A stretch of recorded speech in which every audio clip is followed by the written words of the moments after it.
Bismillahirrahmanirrahim. Alhamdulillahi rabbil alamin. Allahumma salli wa sallim wa barik ala Muhammad wa ala ali Muhammad. Allahumma anfa'na bima 'allamtana wa 'allimna ma yanfa'una wa zidna ilma wa barik lana fi ilmina warzuqna al-ikhlasa fil qawli wal 'amali kamila wa nas'aluka Allahumma ilman nafi'an la yunsa wa tawfiqan da'ima wa sihhatan wa yaqina. Amin ya rabbal alamin. Kita lanjutkan pengajian kitab Mukhtasar Sahih Muslim karya Al-Imam Al-Mundhiri rahimahullahu taala yang sudah wafat pada tahun 656 Hijriyah rahimahullah. Dan kita sudah sampai pada bab yang ke-44, babu ityani Masjid Quba was salati fihi. Bab mendatangi Masjid Quba dan salat padanya, yaitu termasuk sunnah baginda Rasulullah sallallahu alaihi wasallam. Hadis 239 wa an Ibni Umar radhiyallahu anhuma qala kana Rasulullah sallallahu alaihi wasallam ya'ti Masjid Quba rakiban aw masyian fayusalli fihi rak'ataini. Nabi setiap hari Sabtu datang ke Masjid Quba, kadang berjalan, kadang berkendara. Di sini tidak disebutkan setiap hari Sabtu, tapi dalam hadis yang lain disebutkan kulla sabtin, ya, setiap hari Sabtu. Karena itu para ulama di antaranya Ibnu Hajar mengambil kesimpulan bolehnya mengkhususkan, ya, suatu amal soleh seperti misalnya mengunjungi kerabat dan sebagainya pada hari tertentu, ya. Karena kondisi kita bisa berkunjung misalnya pada hari Kamis, nah maka kita berkunjungnya hari Kamis. Atau seperti yang dilakukan oleh orang-orang, ya, Jumat berkah, nah itu enggak ada masalah begitu itu. Amal soleh seperti itu, ya, amal soleh yang bersifat muamalah begini. Tapi kemudian 2 rakaat di dalam Masjid Quba ini ada fadilahnya, disebutkan dalam hadis yang sahih.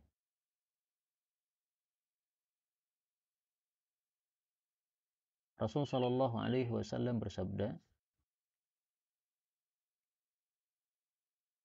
"Man tatahhara fi baitihi," siapa yang bersuci di rumahnya kemudian datang ke Masjid Quba, salat padanya, maka pahalanya seperti umrah. As-salatu fi Masjid Quba ka umratin. Salat di Masjid Quba seperti umrah. Hadis riwayat Tirmidzi. Karena itu kalau kita diberi rezeki oleh Allah Subhanahu wa taala mengunjungi kota Madinah, hendaklah ini tidak dilupakan karena pahalanya seperti pahala umrah, sehingga kalau kita melakukan umrah pada saat tersebut berarti kita mendapatkan 2 umrah. Kemudian dari Masjid Nabawi sampai Quba itu sekitar 3 kilo, sehingga ini dalil berjalan kaki sejauh 3 kilo, dan itu menyehatkan badan insyaallah ta'ala. Dan ini dilakukan oleh Ibnu Umar sebagaimana biasanya beliau sangat-sangat mengikuti apa yang dilakukan oleh Rasul sallallahu alaihi wasallam. Kemudian menunjukkan juga bahwa salat sunnah di siang hari itu 2 rakaat, 2 rakaat, 2 rakaat salam, 2 rakaat salam. Meskipun boleh juga tidak begitu, karena 2 rakaat salam, 2 rakaat salam itu hanyalah afdaliyah. Karena salat sunnah mutlak itu boleh berapapun rakaat, bahkan rakaat yang tidak diketahui jumlahnya pun boleh, sebagaimana dilakukan oleh Abu Dzar dalam riwayat Sunan Baihaqi. Bab yang ke-45, babu fadli man bana lillahi masjidah. Bab fadilah orang yang membangun karena Allah suatu masjid. Jadi membangunnya karena ikhlas. 240 an Mahmud bin Labidin radhiyallahu anhu anna Uthman bin Affan arada bina al-masjid. Utsman ingin membangun masjid, maksudnya memperbaharui Masjid Nabawi. Fakarihan nasu dzalika fa ahabbu ay yad'ahu ala hay'atihi. Faqala sami'tu Rasulullah sallallahu alaihi wasallam yaqul man bana masjidan lillah banallahu lahu fil jannati mithlah. Jadi fadilah membangun masjid adalah Allah akan membangun bagi kita rumah semisal itu di dalam jannah. Meskipun kita hanya membangun sangat kecil, dalam hadis yang lain disebutkan kamafhasi qatatin, seperti kecilnya tempat telur burung kotot, ya. Dan itu tidak mungkin, karena tidak mungkin masjid sekecil itu. Tapi maksudnya kalau kita andil dalam membangun masjid, maka kita akan mendapatkan fadilah ini. Sehingga membangun masjid ini tidak harus kita membeli lahannya atau tanahnya, tetapi kita harus hendaklah kita ikut andil di dalam pembelian tanah atau pembangunan masjid tersebut. Hadis ini menunjukkan para sahabat tidak suka diperbaruinya Masjid Nabawi. Tetapi Sayyidina Utsman berdalil dengan sabda Nabi ini, akhirnya dia dibiarkan memperbarui Masjid Nabawi.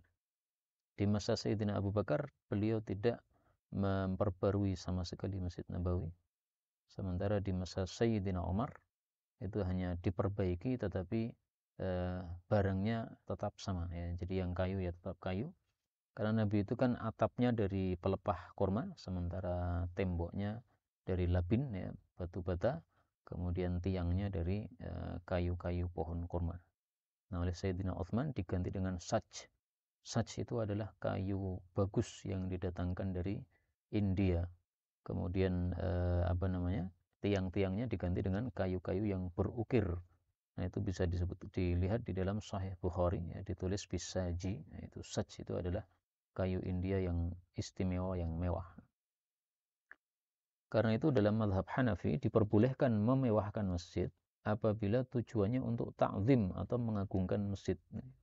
Meskipun mayoritas ulama berpendapat bahwa masjid itu tidak untuk dimewah-mewahkan tetapi untuk ibadah, sehingga paling inti adalah pemakmuran masjid bukan pemewahan masjid.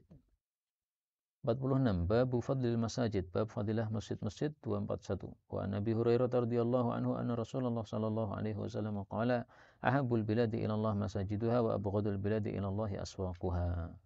Tempat paling dicintai oleh Allah masjid itu bukan karena tempatnya tapi karena amal yang dilakukan padanya. Demikian juga pasar paling dibenci oleh Allah itu bukan karena tempatnya sebenarnya, tapi karena amalan di pasar itu yang biasanya melanggar syariat, baik itu penipuan dan sebagainya. 47. Babu fadli kathratil khuta ilal masajid, fadilah memperbanyak langkah ke masjid. 242. Wa Ubay bin Ka'b radhiyallahu anhu qala kana rajulun minal ansar baituhu aqsa, paling jauhnya baitin fil Madinah. Fakana la tukhti'uhu as-salatu ma'a Rasulillah sallallahu alaihi wasallam. Tidak pernah terlambat salat bersama Nabi. Qala fatawajja'tu lahu, maka saya merasa sakit untuk dia, maksudnya kasihan, ya. Merasa kasihan terhadap dia. Fakultu ya fulan law annaka ishtaraita himaran yaqika minar ramdha. Ramdha itu adalah padang pasir, panas padang pasir. Wa yaqika min hawamil ardi. Qala ama wallah ma uhibbu anna baiti mutannabun, tertempel di baiti Rasulullah sallallahu alaihi wasallam.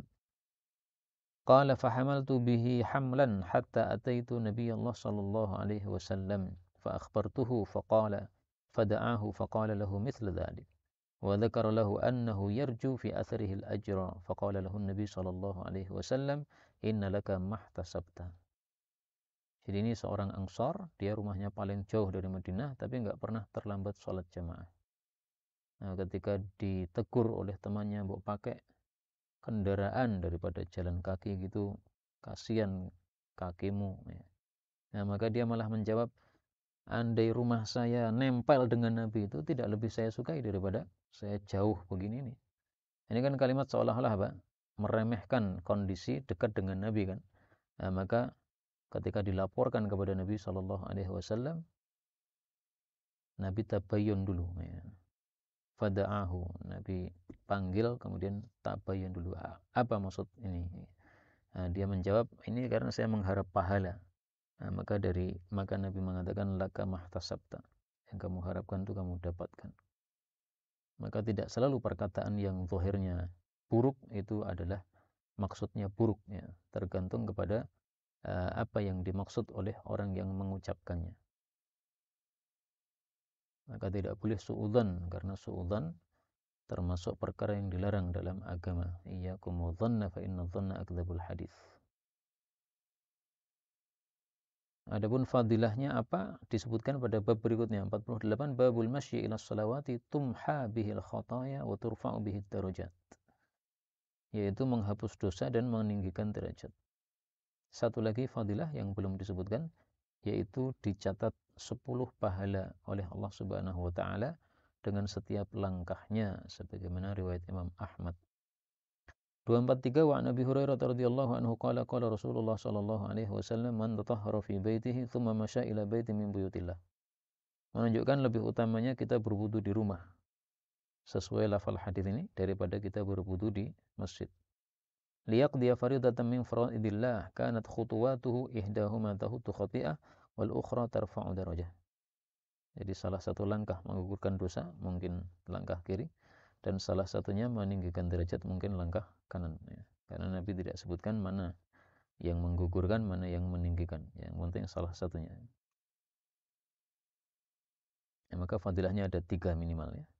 Menggugurkan dosa, meninggikan derajat yaitu dalam surga, kemudian menambah pahala 10 pahala dari satu langkah saja. 49 babu idyanis salati bis sakinah wa tarkis sa'i. Bab mendatangi salat dengan tenang dan meninggalkan berjalan cepat. 244 wa Nabi Qatadah radhiyallahu anhu qala bainama nahnu nusalli ma'a Rasulillah sallallahu alaihi wasallam fasami'a jalabatan, suara yang apa? Suara gemuruh atau suara ledakan. Faqala ma sya'nukum qalu ista'jalna ila shalah qala fala taf'alu idza ataytumus shalah fa'alaikum bis sakinah fa'alaikumus sakinah fama adraktum fasallu wa ma sabaqakum fa'atimmu. Dalam hadis yang lain, alaikum bis sakinati wal waqari. Sakinah itu tenang, waqar itu wibawa. Maka Imam Nawawi mengatakan sakinah itu ketenangan dari sisi gerakan. Adapun waqar itu ketenangan dari sisi hay'ah, kondisi. Nah, di sini diperselisihkan oleh para ulama, bolehkah mempercepat langkah ketika mendengar qomat? Karena kalau tidak cepat, kita terlambat. Sebagian ulama mengatakan tidak boleh, dan itu tampaknya yang dimaksud oleh Imam Mundhiri. Di sini beliau mengatakan tarkis sa'i, yang meninggalkan jalan cepat. Adapun menurut Imam Malik boleh cepat, yang penting tetap sakinah wal waqar. Jadi tidak menghilangkan wibawa. Misalnya orang lari sampai jebat sandalnya, itu kan menghilangkan wibawa. Apalagi yang lari sudah jenggotan putih dan pakai gamis. Nah, maka kalau hanya mempercepat tidak ada masalah. Dan menurut saya pendapat itu sangat bagus, ya. Karena di sini disebutkan jalabatan. Jadi sampai ada jalabah, kedebukan. Nah, itu yang tidak sakinah wal waqar.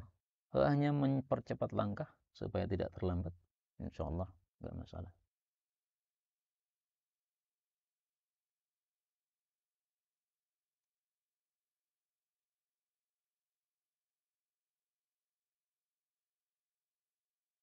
Kemudian diperselisihkan juga oleh para ulama, rakaat yang pertama bagi makmum masbuk itu apakah yang bersama imam ataukah yang setelah dia salam dari imam itu. Pendapat jumhur adalah bahwa rakaat pertama itu yang bersama imam. Karena di sini fa'atimmu, apa yang kalian terlewati yaitu terlambat, maka sempurnakanlah, yaitu tambahlah. Berarti rakaat pertama masbuk adalah yang ketika dia masuk sama imam. Sehingga nanti setelah imamnya salam tidak perlu membaca doa iftitah karena dia bukanlah rakaat yang pertama. Nah, menyelisih mereka, sebagian kecil ulama berpendapat bahwa makmum masbuk itu yang pertama bagi dia adalah yang setelah salam. Otomatis nanti setelah salam dia membaca doa iftitah. Karena ada riwayat faqdu, maka ganti, ya. Nah, kata-kata faqdu itu lebih sedikit yang meriwayatkan daripada yang fa'atimu. Nah, karena itu dimenangkan riwayat yang fa'atimu daripada yang faqdu.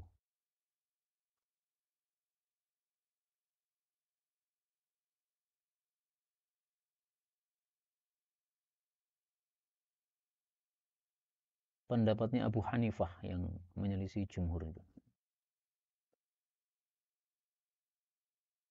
Ya wajar, ya, karena Abu Hanifah itu sedikit riwayatnya terhadap hadis Nabi Sallallahu Alaihi Wasallam. Sementara kalau beliau banyak riwayatnya terhadap hadis, mungkin beliau tahu bahwa atimmu ini lebih banyak sehingga memenangkan yang atimmu.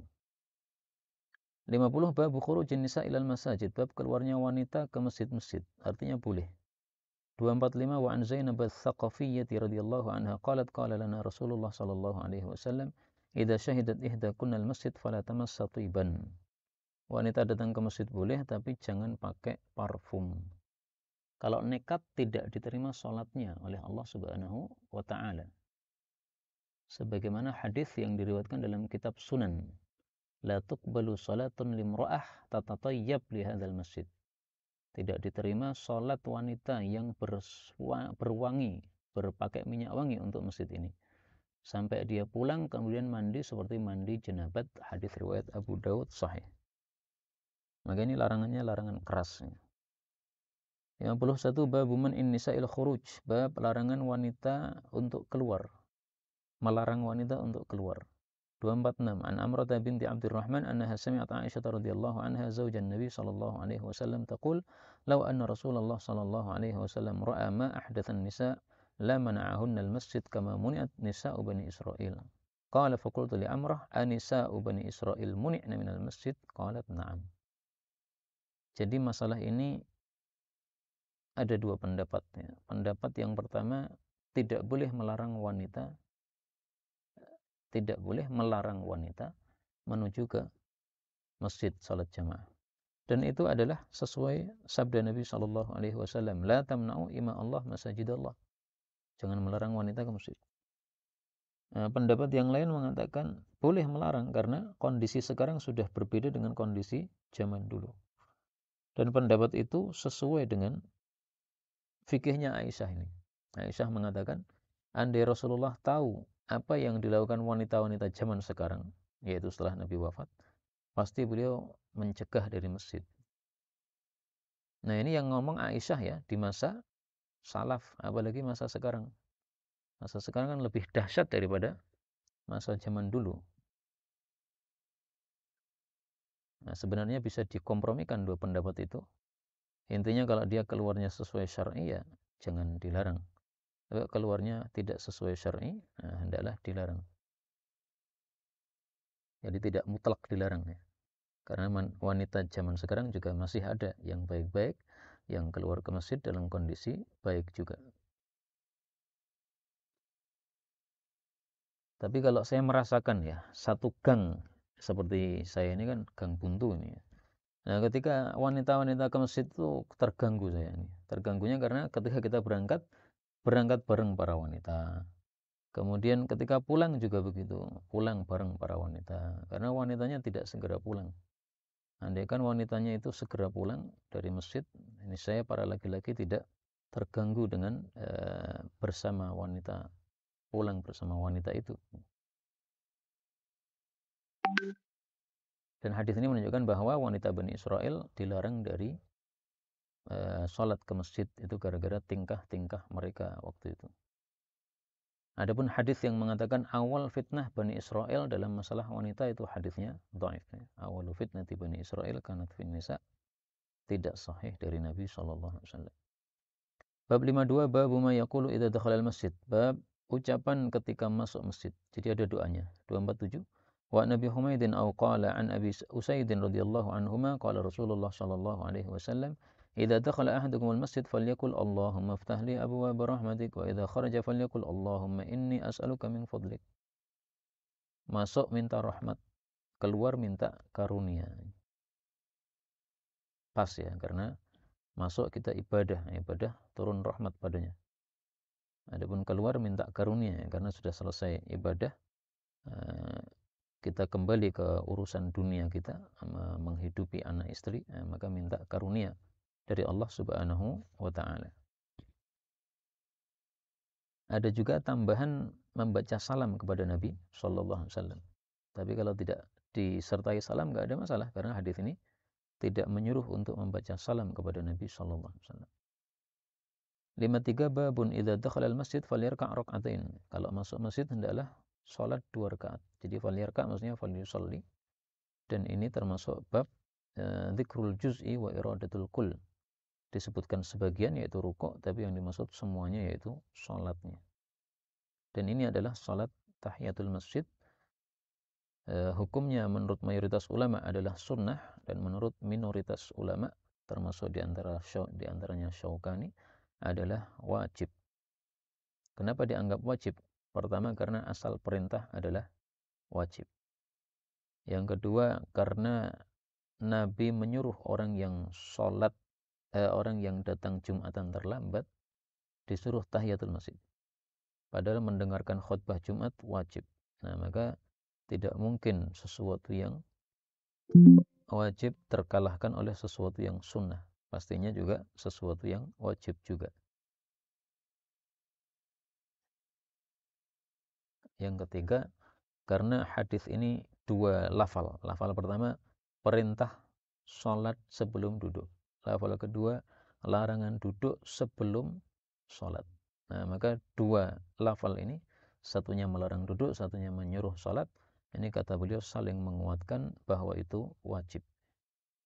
Adapun hujjahnya jumhur bahwasanya sholat tahiyatul masjid adalah sunnah karena dua hal. Pertama, Allah ketika Isra Mi'raj, Nabi SAW diberitahu la yubaddalul qawlu ladayya. Kewajiban sholat 5 tidak diubah. Yang kedua, Nabi pernah ditanya apakah ada kewajiban lain selain sholat 5 waktu. Beliau mengatakan la, tidak ada illa an tatawwa, kecuali sholat sunnah. 248 wa Nabi Qatadah radhiyallahu anhu qala dakhaltul masjid wa Rasulullah sallallahu alaihi wasallam jalisun baina dhuhranay an-nasi qala fajalastu faqala Rasulullah sallallahu alaihi wasallam ma mana'aka an tarka'a rak'atayn qabla an tajlis qala faqultu ya Rasulullah ra'aytuka jalisan wan nasu julusun qala fa idza dakhala ahadukum al-masjid fala yajlis hatta yarka'a rak'atayn. Ini menunjukkan bahwa salat tahiyatul masjid tidak gugur dengan sebab seseorang terlanjur duduk.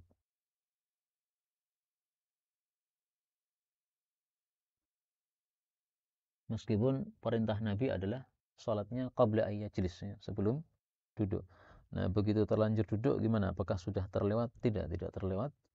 Tidak gugur, tetap dia harus untuk atau disuruh untuk tahiyatul masjid. 54 babun nahyi ay yakhruja minal masjid ba'dal adzan. Larangan keluar dari masjid setelah adzan. 249. Wa Nabi Sya'tha'i radhiyallahu anhu qala kunna qu'udan fil masjid ma'a Abi Hurairah radhiyallahu anhu. فأذن المؤذن فقام رجل من المسجد يمشي فأتبعه أبو هريرة بصره حتى خرج من المسجد فقال أبو هريرة أما هذا فقد عصى أبا القاسم صلى الله عليه وسلم. Jadi setelah kita mendengar azan dan kita kondisinya berada di masjid, harus salat di masjid itu. Boleh keluar kalau ada uzur. Misalnya untuk buang hajat, habis itu mau balik lagi ke masjid. Misalnya lagi mau mengimami di masjid yang lain. Para ulama katakan bahwa ucapan sahabat faqad asa Abul Qasim ini dihukumi hadis marfu' karena dia maksudkan itu adalah menyelisih sabda atau sunnah dari baginda Rasulullah sallallahu alaihi wasallam. Jadi hadis ini marfu'un hukman, ya, dihukumi marfu' karena kata-kata sahabat faqad asa Abul Qasim. Meskipun lafalnya hadis memang dari sahabat bukan dari Nabi sallallahu alaihi wasallam. 55 bab kafaratil buzaq fil masjid. Kafarah atau penghapus dosa meludah di dalam masjid. 250 an Anas bin Malik radhiyallahu anhu qala qala Rasulullah sallallahu alaihi wasallam al buzaqu fil masjid khati'ah wa kafaratuha dafnuha. Meludah di masjid dosa, meskipun ludah itu suci, ya, karena ludah kotor. Sehingga kesimpulannya ngotori masjid dosa dengan kotoran apapun, apakah upil ataukah kertas dan yang lain-lainnya. Nah, kafarahnya ditimbun karena zaman dulu adalah masih tanah masjidnya. Kalau sekarang sudah keramik, ya berarti kafarahnya dipel atau dilap dengan tisu. 56 bab karahiyati akli thum wa ityanil masajid.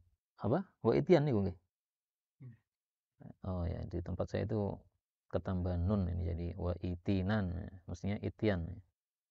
Bab makruhnya makan bawang, maksudnya bawang mentah, terus mendatangi masjid.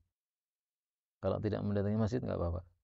251 an Ibnu Umar radhiyallahu anhuma anna Rasulullah sallallahu alaihi wasallam qala fi ghazwati Khaybar man akala min hadhihi asy-syajarah ya'ni tsuma fala ya'tiyanna al-masajida. Kenapa tidak boleh mendatangi masjid? Karena mengganggu. Sehingga semua bau yang mengganggu jamaah masjid tidak boleh dibawa ke masjid, termasuk bau rokok. Dan hadis ini dalil bahwasanya thum, bawang putih, itu disebut juga syajarah. Padahal biasanya syajarah itu yang apa? Punya sak, punya apa itu? Batang gitu. Tapi disebut oleh Nabi dengan istilah syajarah. Nah, ini jadi dalil. 57 babu i'tizalil masjid min i'tizalil masjidi man akalal basal awil qurath awil thum. Menyingkiri masjid orang yang memakan bawang merah atau qurath atau thum, bawang putih. Qurath itu satu tanaman yang berbau. Misalkan kalau di Indonesia pete atau jengkol. Pete atau jengkol itu yang lebih dahsyat yang mana? Jengkol ya. Soalnya saya belum makan dua-duanya. Saya kira itu jengkol sama pete itu sama. Ternyata baru diberitahu kemarin beda. Saking enggak maunya itu sampai enggak ngerti. 252. Wa an Jabir bin Abdullah radhiyallahu anhum. Mestinya anhuma ya. Anna Rasulullah sallallahu alaihi wasallam qala man akala thuman aw basalan falyatazilna aw liyatazil masjidana wal yaqut fi baitihi. Wa anna kata-kata wal yaqut fi baitihi ini dijadikan dalil bagi mereka yang berpendapat bahwa salat jamaah bagi laki-laki tidak wajib karena disuruh dia duduk atau salat di rumahnya sendiri. Wa annahu utiya bikidrin fihi khadiratun min buqulin. Bukul itu ya sayuran. Fawajada laha rihan, setiap yang berwarna hijau, tumbuhan hijau disebut bukul dalam bahasa Arab. Fawajada laha rihan fasa'ala fa akhbira bima fiha minal bukul faqala qarribuha ila ba'di ashabi. Falamma ra'ahu kariha aklaha qala kul fa inni unaji man la tunaji. Jadi Nabi tidak melarang orang makan bawang yang berbau ya karena masih mentah. Tapi beliau tidak mau. Tidak maunya karena unajil malaikah. Beliau sering bicara dengan para malaikat dan dalam hadis yang lain disebutkan malaikat itu terganggu dari sesuatu yang manusia terganggu darinya. 58 babu ikhraji man wujida minhu rihul basal wa thum minal masjid. Mengeluarkan orang yang didapati darinya bau bawang atau berambang atau bawang dari masjid. 253 wa an Ma'dan bin Abi Talhah anna Umar bin Al-Khattab radhiyallahu anhu khataba yaum al-jum'ah fa dzakara Nabiyullah sallallahu alaihi wasallam wa dzakara Abu Bakr qala inni ra'aitu ka'anna dikan naqarani thalatha naqaratin. Ini mimpinya Sayyidina Umar. Ada seekor ayam jantan menotol itu apa bahasa Indonesianya? Mematuk ya. 3 kali patukan. Wa inilah urahu illa hudur ajali. Nah, tafsirannya menurut Sayyidina Umar, ini berarti saya hampir mati ini. Kenapa nih Ustaz? Nyambungi antara dipatok ayam dengan mati itu.